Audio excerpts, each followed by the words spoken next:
Le tengo el remedio. 7:34 de la mañana y hoy en Le Tengo el Remedio, Aníbal, tenemos que hablar del estrés y también de sus efectos directos sobre el sistema digestivo, y es por eso que en este espacio nos acompaña Claudia Sánchez, quien es médica pero además docente y quien ha investigado pues justamente el efecto de esta sensación que a veces pues es provocada por nosotros mismos, pues debido a cualquier situación externa que nos rodea y que nos causa esa sensación de estrés, y que al final del día el que paga el precio pues es el sistema digestivo. Bienvenida a este espacio.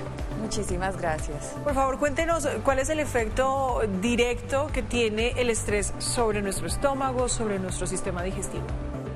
Nuestro cuerpo trabaja en comunicación, son unas redes integradas y muchas veces lo que pasa en nuestro exterior va afectando pues todo lo que somos, y en el sistema digestivo muchas veces se genera por esas hormonas del estrés, por la activación del nervio vago, sustancias que van a afectar toda la parte de la microbiota, toda esa flora intestinal, toda esa movilidad a nivel gástrica, y nos va a generar una cantidad de síntomas, y eso es una señal de alarma de los efectos que tiene el estrés.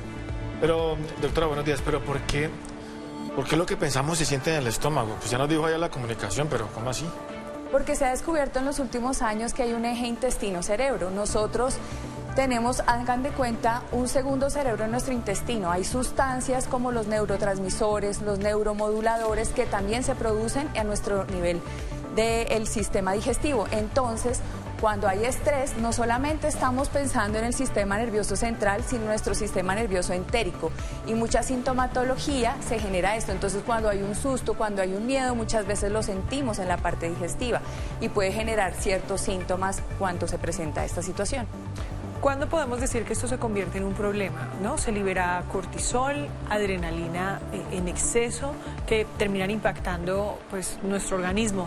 Pero, pues, no sé, tenemos de pronto un día importante, un evento que nos causa nerviosismo, pero es algo pues bueno, porque es algo, un reto al que nos vamos a enfrentar, o el día del matrimonio, la persona se va a casar, o el día del grado y la presentación del niño. Hay un estrés natural pues en la cotidianidad de los seres humanos, pero cuando esto se convierte en algo patológico, ¿cada cuánto no deberíamos sentir estrés? Pues lo que tú dices es muy cierto. Digamos, hay un estrés que es normal porque es el de la vida diaria, es el que nos hace que salgamos adelante, que nos levantemos, que queramos ser mejor. El problema, ¿cuál es?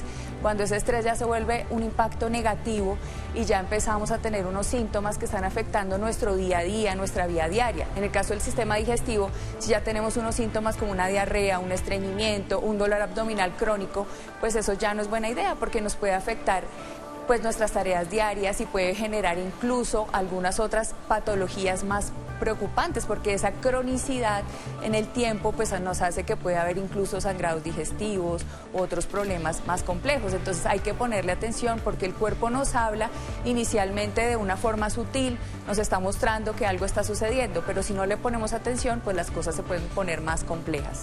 Doctora, o sea que es cierto que cuando, por ejemplo, aquí recordando, cuando a alguien le gusta a otra persona o va a la primera cita o algo así, le da como mariposita en el estómago, o termina yendo a la cita y dice, ay, ya vengo que voy al baño.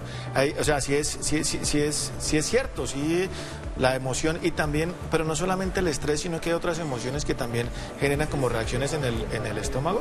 Sí, hay unos ejes como el eje intestino-cerebro, y hay un eje que es el eje hipotálamo, hipófisis, glándula suprarrenal, que tiene que ver con todas esas sustancias como las catecolaminas y todas el cortisol que se genera, y eso va a tener un efecto por el nervio vago a nivel intestinal. Y es cierto que muchas veces vamos a sentir en nuestra parte digestiva todas esas emociones, y es natural porque es que nosotros no somos partes, nosotros somos una red integrada. Por eso cuando el paciente llega no es solamente un síntoma, nosotros tenemos que ir a la raíz de lo que está pasando, porque eso puede ser una señal de otras cosas en el sistema nervioso, en el sistema inmunológico, que puedan estar afectando al paciente. Entonces no tratamos los síntomas, sino tratamos a la persona que está sufriendo estas sensaciones. O también cuando uno se mete esos sustos que, yo no sé, uno de pronto va manejando y se le baja a uno todo. Eso, pero es de una, eso es inmediato, es instantáneo, están ahí conectados. Es que el sistema nervioso es automático, el sistema nervioso, el sistema simpático, que es el que se activa cuando hay algo de como de huida, de lucha, de salir corriendo, nosotros ni siquiera tenemos que pensarlo. Si algo sucede es automático, salimos corriendo y lo hacemos. Entonces el cuerpo precisamente tiene esa capacidad porque es también algo de supervivencia, ¿no? ¿Qué emociones hacen que nuestro cuerpo genere más cortisol del que debería y qué otras emociones generan la adrenalina? Pues sobre todo, digamos, no hay como una diferenciación porque depende, digamos, la ansiedad que es tan frecuente ahora, todo este tema de la salud mental tan afectada después de la pandemia sobre todo, toda esa ansiedad, esa incertidumbre, el miedo, ¿sí? Toda esa, digamos, como el mundo está complejo, ¿sí? Y hay muchas toxinas en el mundo, tenemos toxinas también emocionales, pues que nos van a generar esos cambios a nivel del sistema nervioso. Entonces, obviamente, como les decía, se activa el sistema nervioso simpático y normalmente uno tiene el sistema nervioso simpático como en equilibrio con el parasimpático, pero a veces, ¿qué pasa? Que andamos en simpático pegado. El parasimpático es el que nos ayuda a la digestión, el que nos ayuda a dormir. Entonces, eso muchas veces también se presenta incluso en problemas que pueden ser digestivos, pero el paciente también puede tener insomnio porque estamos todo el tiempo en hipercortisolemia, ¿sí? Pegados del techo todo el tiempo y no podemos llegar a equilibrar ese sistema nervioso simpático y parasimpático y por eso a veces ni siquiera podemos dormir. Por eso el estrés se asocia también con temas de insomnio, con temas de problemas inmunológicos y muchas otras redes de nuestro cuerpo que también se alteran. Pero obviamente el síntoma del paciente puede ser la parte digestiva, hay que tratarla, pero hay que ver qué otras cosas también se han modificado y que están alteradas. Y usted nos dijo ahorita también algo que después de que empieza como a afectar el sistema digestivo, puede generar incluso hasta sangrados, puede dañar la flora intestinal, mala digestión. ¿En qué puede terminar todo eso? Pues, digamos, a veces esas preguntas son complejas porque como el ser humano es tan diverso, pues cosas graves, pues puede ser obviamente una enfermedad degenerativa, algo muy crónico que ya te afecte la vida. Pero a veces, digamos, un síndrome de intestino irritable puede ser algo muy complicado para un paciente, porque puede presentar, digamos, esas alternancias entre diarrea, estreñimiento, distensión abdominal, dolor abdominal persistente, y eso pues genera también afectaciones incluso en el trabajo y en su vida diaria. Ya cosas más complejas, pues hay enfermedades inmunológicas que tienen que ver con el sistema digestivo y pues obviamente ya un extremo muy grande, pues de alteraciones y sumando muchos puntos sería, digamos, un cáncer. ¿Sí? Justamente de eso quería hablarle y es de las personas que en este momento están padeciendo alguna enfermedad crónica o de pronto tiene cáncer en el colon, en el estómago, que es una complicación muy grave para la salud de esos pacientes y adicional a eso se someten o los someten a situaciones de estrés. ¿Cómo puede el estrés para este tipo de pacientes hacer de pronto que su enfermedad evolucione con más velocidad?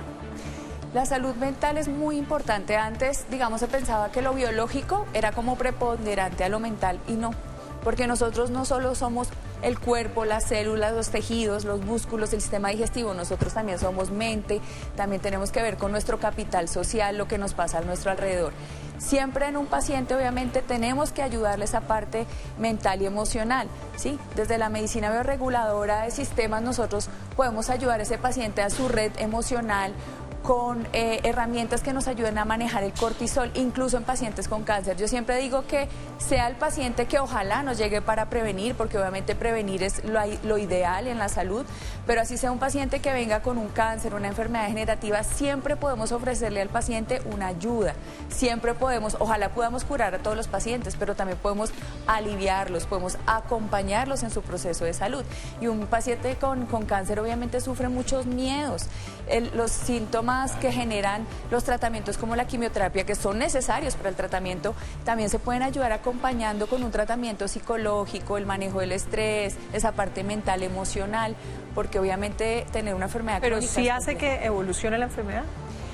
Sí, porque de todas maneras hay una relación también en el sistema nervioso y el sistema inmunológico, ¿sí? Y obviamente en nuestro cuerpo es un aliado a nuestra salud normalmente. El cuerpo lo que busca es una autorregulación de todas esas alteraciones. Pero si aparte de todo lo que tenemos, el exposoma, que es todo lo que el medio ambiente, la contaminación, aparte tenemos estrés y sumamos todos esos puntos, pues obviamente eso va a hacer que la persona no se sienta bien, ¿sí? Y obviamente su sistema inmunológico no va a tener como esa capacidad para responder de la misma forma y para también poder, digamos, enfrentar un tratamiento de cáncer, pues el paciente necesita tener, digamos, una parte de salud mental importante y un soporte también de su familia y de la parte social.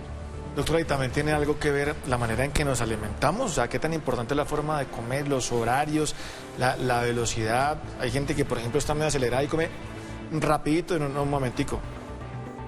Pausa, me tranquilizo, voy a comer. Ahora, las abuelitas le dicen a uno, coma sentado, que eso de pie no le aprovecha. ¿También eso es cierto o no? Los hábitos del estilo de vida son muy importantes en nuestra salud. Entonces, la adecuada alimentación, que sea una alimentación balanceada, ya han cambiado un poco desde la Organización Mundial de la Salud, como la estructura, sabemos que las proteínas son muy importantes, las vitaminas, todo lo que son los oligoelementos, entonces las frutas, todo, hacer una alimentación adecuada pues nos protege porque ayuda a que nuestra salud intestinal sea buena y obviamente también nos ayuda a fortalecer nuestros tejidos. Pero también el tiempo es importante, hacer una adecuada masticación de los alimentos pues va a permitir que en nuestro intestino se asimilen los nutrientes que estos tienen. Si comemos rápidamente pues no vamos a asimilar esos nutrientes. Y otra cosa importante es que tampoco es bueno dejar tanto tiempo entre una alimentación y otra, ¿sí?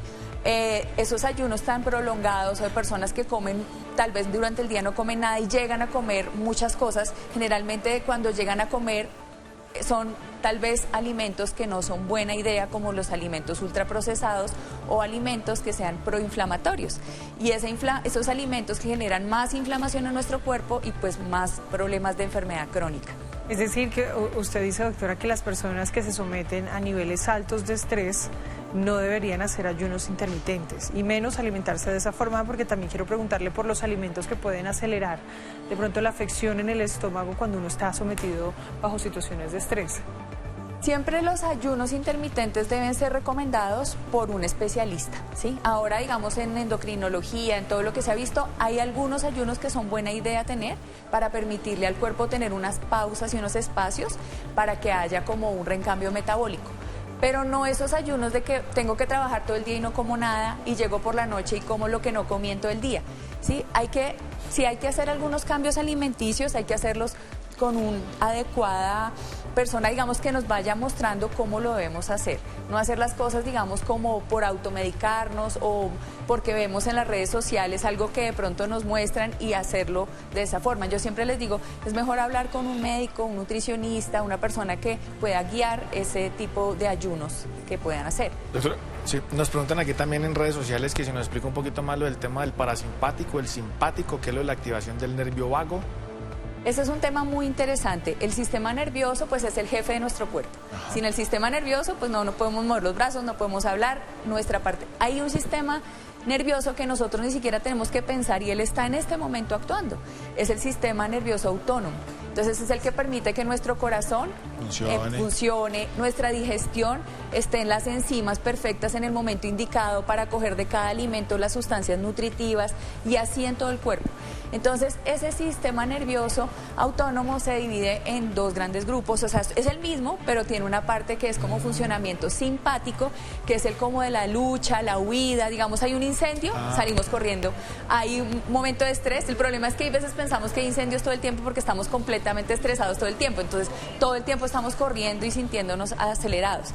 Y está el sistema nervioso parasimpático, que está muy relacionado con sustancias que tienen que ver con toda la digestión. ¿Sí? ¿Y es el que está como más tranquilo? Es el que está más tranquilo. Entonces, digamos, cuando tiene que haber, obviamente cuando despertamos puede haber un aumento del sistema nervioso simpático para que uno se levante, se active, haga las actividades, pero cuando llega el tema de la alimentación, pues el parasimpático tiene que también empezar a producirse para que hayan las enzimas y para que todo se absorba. Y cuando llega en la noche el sueño, ¿sí? entonces ya sea más el parasimpático el que esté más arriba y entonces podamos dormir y sea un sueño reparador. ¿Y el vago qué es lo que hace? El nervio vago es un nervio que tiene que ver con, él va a estar relacionado con todas nuestras vísceras. Entonces, tiene que ver con la parte digestiva, tiene que ver con la parte respiratoria. Es como el que comunica ahí el simpático. Es el que comunica y va desde el sistema nervioso mandando todas esas señales para que eso se active y se produzca. Entonces, el nervio vago a veces está también un poco bloqueado por tanta, digamos, acelere de la vida del mundo moderno.